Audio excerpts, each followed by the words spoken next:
हिंदू धर्म में एकादशी का विशेष महत्व होता है। एकादशी व्रतों को सभी व्रतों में श्रेष्ठ बताया गया है। फाल्गुन मास के कृष्ण पक्ष की एकादशी को विजया एकादशी कहते हैं। मान्यता है कि विजया एकादशी का व्रत रखने और भगवान विष्णु की विधि विधान से पूजा करने वालों की सभी मनोकामना पूर्ण होती है। कहा जाता है कि लंका विजय के लिए भगवान श्री राम ने भी विजया एकादशी के दिन समुद्र किनारे पूजा अर्चन की थी। धार्मिक मान्यताओं के अनुसार एकादशी व्रत पर कथा का पाठ करने से पूजा का फल 3 गुना मिलता है। तो आइए सुनते हैं विजया एकादशी की व्रत कथाएं। धर्मराज युधिष्ठिर बोले, हे जनार्दन, फाल्गुन मास के कृष्ण पक्ष की एकादशी का क्या नाम है तथा उसकी विधि क्या है? कृपया करके आप मुझे बताइए। श्री भगवान बोले, हे राजन, फाल्गुन मास के कृष्ण पक्ष की एकादशी का नाम विजया एकादशी है। इसके व्रत के प्रभाव से मनुष्य को विजय प्राप्त होती है। यह सब व्रतों में उत्तम व्रत है। इस विजया एकादशी के महात्म्य के श्रवण व पठन से समस्त पाप नाश को प्राप्त हो जाते हैं। एक समय देवर्षि नारद जी ने जगत पिता ब्रह्मा जी से कहा, महाराज, आप मुझे फाल्गुन मास के कृष्ण पक्ष के एकादशी के बारे में बताइए। ब्रह्मा जी कहने लगे, हे नारद, विजया एकादशी का व्रत पुराने तथा नए पापों को नाश करने वाला है। इस विजया एकादशी की विधि मैंने आज तक किसी से भी नहीं कही। यह समस्त मनुष्य को विजय प्रदान करती है। त्रेता युग में मर्यादा पुरुषोत्तम श्री रामचंद्र जी को जब 14 वर्ष का वनवास हो गया, तब वे श्री लक्ष्मण तथा सीता जी सहित पंचवटी में निवास करने लगे। वहां पर दुष्ट रावण ने जब सीता जी का हरण किया, तब इस समाचार से श्री रामचंद्र जी तथा लक्ष्मण अत्यंत व्याकुल हुए और सीता जी की खोज में चल दिए। घूमते घूमते जब वे मरणासन जटायु के पास पहुँचे, तो जटायु उन्हें सीता जी का वृत्तांत सुनाकर स्वर्गलोक चला गया। कुछ आगे जाकर उनकी सुग्रीव से मित्रता हुई और बाली का वध किया। हनुमान जी ने लंका में जाकर सीता जी का पता लगाया और उनसे श्री रामचंद्र जी और सुग्रीव का मित्रता का वर्णन किया। वहां से लौटकर हनुमान जी ने भगवान राम के पास आकर सब समाचार कहे। श्री रामचंद्र जी ने वानर सेना सहित सुग्रीव की संपत्ति से लंका को प्रस्थान किया। जब श्री रामचंद्र जी समुद्र किनारे पहुँचे, तब उन्होंने मगरमच्छ आदि से युक्त एक अगाध समुद्र को देखा और उन्होंने लक्ष्मण जी से कहा कि इस समुद्र को हम किस प्रकार पार करेंगे। श्री लक्ष्मण जी ने कहा, है पुराण पुरुषोत्तम, आप आदि पुरुष हैं, सब कुछ जानते हैं। यहाँ से आधा योजन दूर पर कुमारी द्वीप में वाग्दलभ्य नाम के मुनि रहते हैं। उन्होंने अनेक ब्रह्मा देखे हैं। आप उनके पास जाकर उनका उपाय पूछिए। लक्ष्मण जी के इस प्रकार के वचन सुनकर श्री रामचंद्र जी वाग्दलभ्य ऋषि के पास गए और उनको प्रणाम करके बैठ गए। मुनि ने भी उनको मनुष्य रूप धारण किए हुए पुराण पुरुषोत्तम समझकर उनसे पूछा कि हे राम, आपका आना कैसे हुआ। रामचंद्र जी कहने लगे कि हे ऋषि, मैं अपनी सेना सहित यहाँ आया हूँ और राक्षसों को जीतने के लिए लंका जा रहा हूँ। आप कृपया करके समुद्र पार करने का कोई उपाय बतलाइए। मैं इसी कारण आपके पास आया हूँ। वाग्दलभ्य ऋषि बोले, हे राम, फाल्गुन मास के कृष्ण पक्ष के एकादशी का उत्तम व्रत करने से निश्चय ही आपकी विजय होगी। साथ ही आप समुद्र भी अवश्य पार कर लेंगे। इस व्रत का विधि यह है कि दशमी के दिन स्वर्ण, चांदी, तांबा या मिट्टी का एक घड़ा बनाए। उस घड़े को जल में भरकर तथा 5 पल्लव रख वेदिका पर स्थापित करें। उस पेड़ के नीचे शतंजा और ऊपर जौ रखे। उस पर श्री नारायण भगवान की स्वर्ण की मूर्ति स्थापित करें। एकादशी के दिन स्नान आदि से निवृत्त होकर धूप, दीप, नैवेद्य, नारियल आदि से भगवान की पूजा करें। तत्पश्चात घड़े के सामने बैठकर दिन व्यतीत करें और रात्रि को भी उसी प्रकार बैठकर जागरण करें। द्वादशी के दिन नित्य नियम से निवृत्त होकर उस घड़े को ब्राह्मण को दे दे। हे राम, यदि तुम भी इस व्रत को सेनापतियों सहित करोगे तो तुम्हारी विजय अवश्य होगी। श्री रामचंद्र जी ने ऋषि के कथा अनुसार इस व्रत को किया और इसके प्रभाव से दैत्यों पर विजय पाई।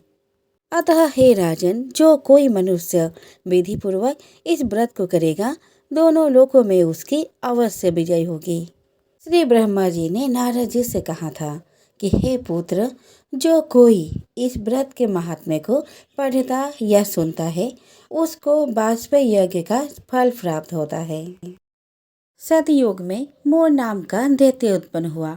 वह बड़ा बलवान और भयानक था। उस प्रचंड दैत्य ने इंद्र, आदित्य, वसु, वायु, अग्नि आदि सभी देवताओं को पराजित करके भगा दिया। तब इंद्र सहित सभी देवताओं ने भयभीत होकर भगवान शिव से सारा वृतांत कहा और बोले, हे कैलाशपति, मोर दैत्य से भयभीत होकर सब देवता मृत्युलोक में फिर रहे हैं। तब भगवान शिव ने कहा, हे देवताओं, तीनों लोकों के स्वामी, भक्तों के दुखों का नाश करने वाला भगवान विष्णु के शरण में जाओ। वे ही तुम्हारे दुखों को दूर कर सकते हैं। शिव जी के ऐसे वचन सुनकर सभी देवता क्षीर सागर में पहुँचे और कहा कि हे मधुसूदन, आप हमारी रक्षा करें। भगवान, दैत्यों ने हमको जीत कर स्वर्ग से निकाल दिया है। आप उन दैत्यों से हम सबकी रक्षा करें। इंद्र के ऐसे वचन सुनकर भगवान विष्णु कहने लगे, हे इंद्र, ऐसी मायावी दैत्य कौन है जिसने सब देवताओं को जीत लिया है? उसका नाम क्या है? उसमें कितना बल है और किसके आश्रय में है तथा उसका स्थान कहाँ है? यह सब मुझसे कहो। यह सुनकर इंद्र बोले, भगवान, प्राचीन समय में एक नारीजंग नामक राक्षस था। उसका महापराक्रमी और लोक विख्यात मोर नाम का एक पुत्र हुआ। उसकी चंद्रवती नाम की नगरी है। उसी ने सब देवताओं को स्वर्ग से निकालकर वहां अपना अधिकार जमा लिया है। उसने इंद्र, अग्नि, वरुण, यम, वायु, ईश, चंद्रमा और नैऋत आदि सबके स्थान पर अधिकार कर लिया है। सूर्य बनकर स्वयं ही प्रकाश करता है और स्वयं ही मेघ बन बैठा है। हे भगवान, उस दुष्ट को मारकर देवताओं को अजय बनाइए। यह वचन सुनकर भगवान ने कहा, हे देवताओं, मैं शीघ्र ही उसका संहार करूंगा। तुम चंद्रवती नगर जाओ। इस प्रकार कहकर भगवान सहित सभी देवताओं ने चंद्रवती नगरी की ओर प्रस्थान किया। उस समय दैत्यासुर सेना सहित युद्ध भूमि में गरज रहा था। जब स्वयं भगवान रणभूमि में आए तो दैत्य उन पर भी अस्त्र शस्त्र आयुध लेकर दौड़े। तो विष्णु ने उन्हें सर्प के समान अपने बाणों से बांध डाला। बहुत से दैत्य मारे गए, केवल मोर बचा रहा। वह अविचल भाव से भगवान के साथ युद्ध करता रहा। भगवान जो भी तीक्ष्ण बाण चलाते, वह उसके लिए पुष्प सिद्ध होता। उसका शरीर छिन्न छिन्न हो गया, किंतु वह लगातार युद्ध करता रहा। दोनों के बीच मल्ल युद्ध भी हुआ। 10,000 वर्ष तक उनका युद्ध चलता रहा, लेकिन मोर नहीं हारा। थक कर भगवान बद्रिका आश्रम चले गए। वहाँ हेमवती नामक सुंदर गुफा थी। उसमें विश्राम करने के लिए भगवान उसके अंदर प्रवेश कर गए। यह गुफा 12 योजन लंबी थी और उसका एक ही द्वार था। भगवान विष्णु वहाँ योग निद्रा की गोद में सो गए। मोर भी पीछे पीछे आ गया और भगवान को सोया देख मारने को उद्यत हुआ। तभी भगवान के शरीर से उज्जवल कांतिमय रूप वाली एक देवी प्रकट हुई।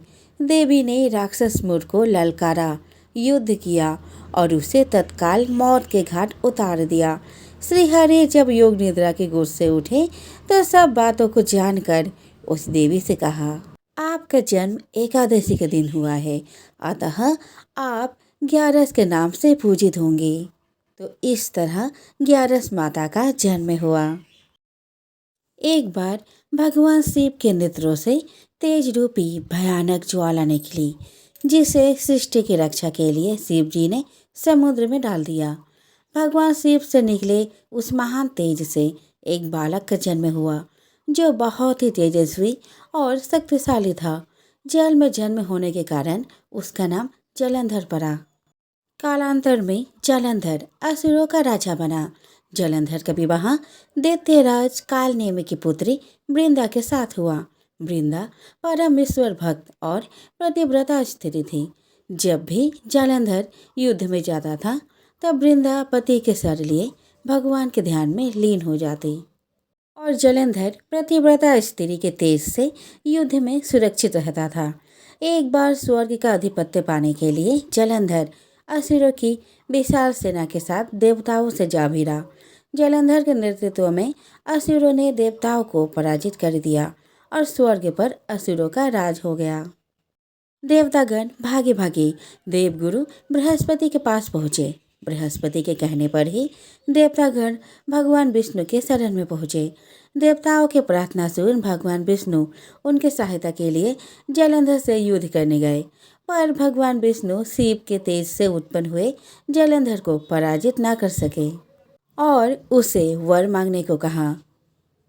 जलंधर ने चालाकी से भगवान विष्णु को लक्ष्मी सहित अपने महल में रहने का आग्रह किया, जिसे भगवान विष्णु मना नहीं कर सके। इस तरह जलंधर ने भगवान विष्णु से भी अभय प्राप्त कर लिया। इसके बाद हार कर देवतागण देवगुरु बृहस्पति के साथ भगवान शिव के शरण में गए। देवताओं की सहायता के लिए भगवान शिव जलंधर से युद्ध करने गए, पर भगवान शिव भी उसे पराजित नहीं कर पाए।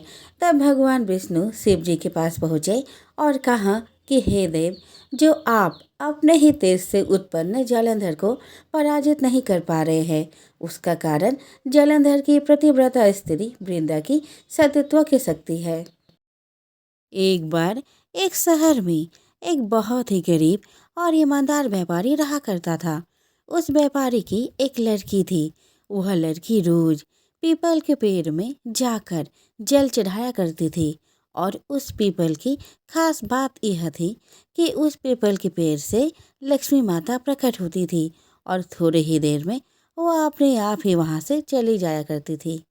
एक दिन जब उस व्यापारी की लड़की रोज की तरह पीपल के पेड़ में जल चढ़ाने के लिए आई, तब पीपल के पेड़ से लक्ष्मी माता प्रकट हुई। लक्ष्मी माता ने व्यापारी की लड़की से कहा, क्या तुम मेरी दोस्त बनोगी? लेकिन उस व्यापारी की लड़की ने कहा कि पहले मैं घर जाकर अपने पिताजी से पूछ लूं, फिर उसके बाद आपको बताऊंगी। इसके बाद उस व्यापारी की लड़की घर गई। घर पहुंचकर उसने अपने पिताजी से कहा कि पापा, आज जब मैं पीपल के पेड़ में जल चढ़ा रही थी, तब लक्ष्मी माता वहां प्रकट हुई और उन्होंने मुझसे कहा, तुम मेरी दोस्त बनोगी। तब उस व्यापारी ने अपने लड़के से कहा कि स्वयं लक्ष्मी माता तुमको अपना दोस्त बनाने के लिए बोल रही है। इससे बड़ा सौभाग्य और कहाँ प्राप्त हो सकता है। तुम उनको अपना दोस्त बना लो। फिर क्या था, अगले ही दिन जब उस व्यापारी की लड़की पीपल के पेड़ में जल चढ़ाने के लिए गई, तब वहाँ फिर से लक्ष्मी माता आई और उन्होंने उस व्यापारी की लड़की से एक बार फिर पूछा, क्या तुम मेरी दोस्त बनोगी? व्यापारी की लड़की ने कहा, हाँ माता, मैं आपकी दोस्त बनूंगी। लक्ष्मी माता और उस व्यापारी की लड़की आपस में दोस्त बन गई। थोड़े ही दिनों में लक्ष्मी माता और व्यापारी की लड़की के बीच में गहरी मित्रता हो गई। एक दिन जब व्यापारी की लड़की पीपल पर जल चढ़ाने के लिए आई, तब लक्ष्मी माता ने व्यापारी की लड़की से कहा, तुम मेरे घर पर भोजन करने के लिए आओ, मुझे बहुत अच्छा लगेगा। व्यापारी की लड़की ने घर जाकर अपने पिताजी से पूछा कि लक्ष्मी माता ने मुझे अपने घर बुला रही है भोजन करने के लिए, क्या मैं जाऊँ पापा? उस व्यापारी ने अपने बेटी से कहा, लक्ष्मी माता ने तुमको भोजन पर बुलाया है, वहाँ पर तुम जा सकती हो। व्यापारी की लड़की लक्ष्मी माता के घर भोजन पर चली गई। जैसे ही व्यापारी की लड़की लक्ष्मी माता के घर पहुंची, तब लक्ष्मी माता ने अपनी सहेली का स्वागत किया और लक्ष्मी माता ने अपने सहेली को शाल ओढ़ने के लिए दी और सोने के सिक्के और सोने की थाल और सोने की चौकी और अपनी सहेली को 36 प्रकार के स्वादिष्ट व्यंजन बनाकर खिलाए। लक्ष्मी माता के घर में भोजन करके जाने लगी। तब लक्ष्मी माता ने अपनी दोस्त से कहा, मैं भी तुम्हारे घर भोजन करने आऊंगी। उस व्यापारी की लड़की ने कहा, बिल्कुल आइए। व्यापारी की लड़की अपने घर चली गई। घर पहुंचकर वह एक जगह आकर शांति से बैठ गई। अपनी लड़की को शांति से बैठा देख और चिंतित देख व्यापारी ने अपनी लड़की से पूछा, क्या हुआ बेटा, तुम इतनी चिंतित क्यों हो? तभी उसके बेटी ने बताया कि लक्ष्मी माता हमारे घर भोजन के लिए आने के लिए बोल रही थी। कल वह हमारे घर पर भोजन करने आएगी। उन्होंने तो मेरा स्वागत बहुत अच्छे तरीके से किया और मुझे सोने के सिक्के, सोने के थाल, सोने की चौकी और 36 प्रकार के स्वादिष्ट व्यंजन बनाकर खिलाए। लेकिन मैं उनको क्या खिलाऊंगी? हमारे पास तो कुछ भी नहीं है। तभी व्यापारी ने अपने लड़के से कहा, तुम अपने घर को गोबर से अच्छी तरीके से चारों तरफ से लीप लेना और पूरे घर की सही ढंग से सफाई कर लेना और एक दिया जलाकर जो चारों तरफ से जलता हो उसको लेकर लक्ष्मी माता के नाम लिखकर रसोई के पास बैठ जाना। व्यापारी की लड़की ने अपने पिताजी की बात मानते हुए वैसा ही किया जैसा उसके पिताजी ने उससे करने को बोला। इसके बाद व्यापारी की लड़की घर की सफाई करके रसोई के पास लक्ष्मी जी के नाम लेकर एक लड्डू लेकर बैठ गई। तभी अचानक से एक जगह पर एक रानी स्नान कर रही थी, तो उसका सोने का हार जो बहुत कीमती था उसको चील वहां से उड़ा ले आया। उस चील ने उस हार को उस व्यापारी की लड़की के पास गिरा दिया और उस व्यापारी की लड़की के हाथ से लड्डू को छीन कर ले गया। व्यापारी की लड़की सोने के हार को देखकर बहुत प्रसन्न हुई और वह तुरंत उस हार को लेकर बाजार गई।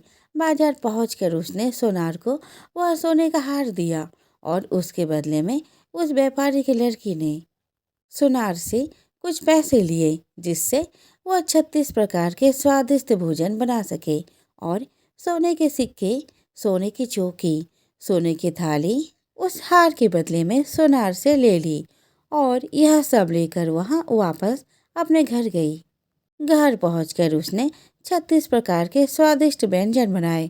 व्यापारी की लड़की ने गणेश जी से कहा कि अब आप लक्ष्मी माता को लेकर आइए। गणेश जी लक्ष्मी माता को लेकर उस व्यापारी के घर में आ गए। व्यापारी की लड़की ने लक्ष्मी माता का स्वागत किया और उनको बैठने के लिए चौकी दी और लक्ष्मी माता से कहा कि दोस्त आप इस चौकी पर बैठ जाइए। लक्ष्मी माता ने अपने दोस्त से कहा कि मैं आज तक किसी के घर में चौकी में नहीं बैठी हूँ। व्यापारी की लड़की ने कहा कि आज आपको मेरे घर पर चौकी में बैठना ही पड़ेगा। लक्ष्मी माता ने अपने दोस्त की बात मानकर चौकी में बैठ गई और फिर व्यापारी की लड़की ने लक्ष्मी माता को 36 प्रकार के स्वादिष्ट व्यंजन खिलाए और जैसा जैसा लक्ष्मी माता ने किया था वैसा वैसा ही व्यापारी की लड़की ने भी किया, जिससे लक्ष्मी जी अपने दोस्त से बहुत खुश हो गई और उन्होंने अपने दोस्त को बहुत सारा धन दिया, जिससे उस व्यापारी की और उस लड़की की सारी गरीबी दूर हो गई। लोगों ने अपना जीवन खुशी खुशी व्यतीत करना शुरू कर दिया। एक बार माँ पार्वती स्नान करने गई। स्नान घर के बाहर उन्होंने अपने पुत्र गणेश जी को खड़ा कर दिया और उन्हें रखवाले का आदेश देते हुए कहा कि जब तक मैं स्नान कर खुद बाहर न आऊं, किसी को भीतर आने की इजाज़त मत देना। गणेश जी अपनी माँ की बात मानते हुए बाहर पहरा देने लगे। उसी समय भगवान शिव माता पार्वती से मिलने आए, लेकिन गणेश भगवान ने उन्हें दरवाजे पर ही कुछ देर रुकने के लिए कहा। भगवान शिव ने इस बात से बेहद आहत और अपमानित महसूस किया। गुस्से में उन्होंने गणेश भगवान पर त्रिशूल का वार किया, जिससे उनकी गर्दन दूर जा गिरी। स्नान घर के बाहर शोरगुल सुनकर जब माता पार्वती बाहर आई तो देखा कि गणेश जी का गर्दन कटी हुई है। यह देखकर वह रोने लगी और उन्होंने शिव जी से कहा कि गणेश जी के प्राण फिर से वापस कर दो। इस पर शिव जी ने एक हाथी का सिर लाकर गणेश जी को लगा दिया। इस तरह से गणेश भगवान को दूसरा जीवन मिला। तभी से गणेश जी की हाथी की तरह सूंड होने लगी।